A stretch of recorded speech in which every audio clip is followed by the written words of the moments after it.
Hello everyone. Today, me and my friend Omar will be teaching you how we hear music from the biopsychological perspective. Hello guys, so today I am going to explain to you guys about the way or how do our ears listen and how do they receive sounds and etc. So the point is, how do our ears listen or hear? So to begin with, ears are almost the same as the other senses. So hearing begins with transduction. Sound waves that are collected by our ears are later on converted into neural impulses, which are then sent to the brain, where they are integrated with past experience and interpreted as the sounds we experience. The human ear is sensitive to a wide range of sounds, from the faint tick of a clock in a nearby room to the roar of a rock band at a nightclub. And we have the ability to detect very small variations in the sound, but the ear is particularly sensitive to sounds in the same frequency as the human voice. A mother can pick out her child's voice from a host of others, and when we pick up the phone, we quickly recognize a familiar voice. In a fraction of a second, our auditory system receives the sound waves, transmits them to the auditory cortex, compares them to the stored knowledge of other voices, and identifies the caller.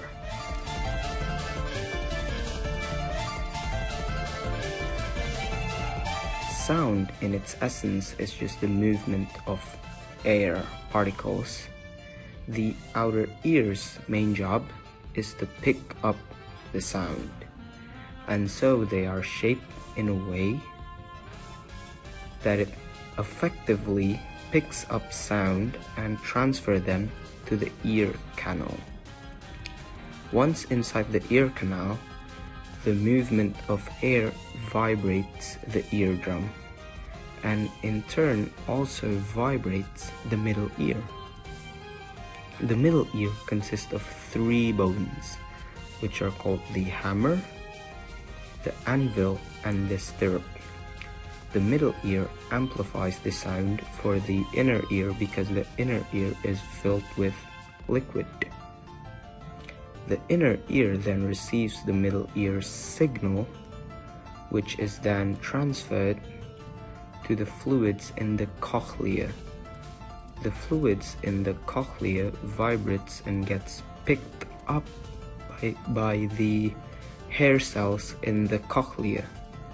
These hair cells then turns the vibrations into electrical signal, which travels to the brain through the cochlear nerve, then to the auditory pathway, and eventually to the auditory cortex.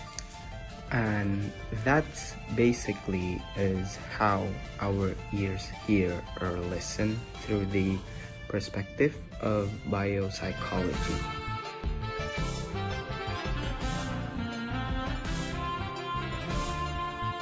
Now, music itself is more than just sound. Music itself can be defined as the arrangement of different sounds in time. Because of this, the main part of the brain that is active when listening to music is the auditory cortex. The auditory cortex is the part of the brain responsible for processing sounds. So the auditory cortex is always active when listening to music. The amygdala is also active as it enhances the memories of the emotional experiences when we listen to music.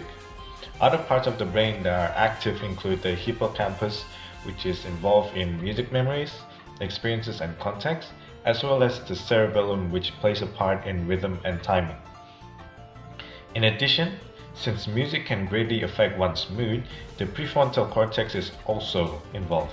Because many different parts of the brain are involved, listening to music has been proven to be very helpful for mental health and emotion. That's it from the both of us. We hope you learned something and thank you for listening.